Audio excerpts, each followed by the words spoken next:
حضرت عیسیٰ علیہ السلام ایک دن پڑھ رہے تھے انجیل، تو آپ نے نبی پاک کا تذکرہ پڑھا، اس سانپ نے سن لیا، تو حضرت عیسیٰ سے کہنے لگا حضور یہ بتائیں کہ وہ نبی پاک ملیں گے کہاں؟ تو حضرت عیسیٰ فرمانے لگے کہ مکے میں آئیں گے اور مدینے میں رہیں گے۔ تو کہا ملاقات کیسے ہو سکتی ہے؟ فرمایا چلا جا مکے۔ تو وہ سانپ 600 سال غار ثور میں، اس نے 70 جگہ پہ سوراخ کیے۔ کتنے سال بیٹھا رہا؟ بول کے بتائیے۔ آپ 6 گھنٹے بیٹھ کے دکھائیں، سوال ہی نہیں پیدا ہوتا۔ ہم بڑے کمزور ہو گئے، ہمارے لیے معاملہ بڑا اور طرح کا ہے۔ ہماری مرضی کا کوئی بات کرے تو ہم اس سے راضی ہیں۔ 600 سال وہ سانپ بیٹھا رہا، 600 سال، اور 70 اس نے سوراخ کیے غار ثور میں، لیکن وہ بھی عاشق تھا نا۔ اور یہاں معاملہ یہ تھا کہ ابوبکر صدیق دعا مانگ کے گئے تھے کہ میں نے کسی کو موقع نہیں دینا، ایک میں ہوں گا دوسرا میرا یار ہوگا۔ وہ غار ثور کی تو لذت ہی یہ والی تھی، ایک میں ایک میرے محبوب۔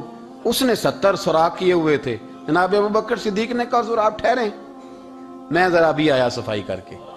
تو نبی کریم علیہ السلام رکے تو حضرت ابوبکر صدیق نے کہیں پگڑی پھاڑ کے رکھی، کہیں چادر پھاڑ کے رکھی، اتنے سوراخ بند کیے تو جو ایک رہ گیا وہاں ایڑی رکھ دی۔ تو اب وہ سانپ بھی شکوہ کرنے لگا کہ یار تو بھی کوئی نرالا ہی عاشق ہے کہ میں نے تو کسر ہی کوئی نہیں چھوڑی تھی، 70 سوراخ کیے تھے اور تو نے بھی کمال ہی کر دی ہے، یہ سارے ہی بند کر دیے، جو بچ گیا اس پہ ایڑی رکھ دی۔ اس نے پتہ نہیں کتنے ڈنگ مارے۔ سانپ کا جب ڈنگ لگتا ہے تو وجود میں بہت زیادہ گرمی پیدا ہوتی۔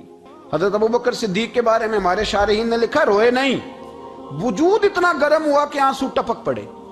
تو نبی کریم صلی اللہ علیہ وسلم نے فرمایا ہٹا نہ ذرا پیر، پھر انہوں نے ہٹایا تو میرے مصطفیٰ میں لعاب دہن لگایا۔ مولانا معین الواعظ کاشفی رحمۃ اللہ علیہ فرماتے ہیں کہ جب انہوں نے قدم ہٹایا نا تو پھر وہ سانپ باہر نکلا، اپنا سر نکالا اور کھڑا ہو کے حضور کا دیدار کرنے لگا۔ تو نبی کریم نے فرمایا تیرا کام ہو گیا، اب تو جا، مجھے اور ابو بکر کو رہنے دے۔ تو نکل گیا۔ یہ کیفیات ہے، یہ محبت ہے، یہ وارفتگی ہے، یہ سوز ہے، یہ درد ہے۔ یارو یہ میں کہا کرتا ہوں کہ یہ چیز جینے کا بھی مزہ دیتی ہے، مرنے کا بھی مزہ آتا ہے۔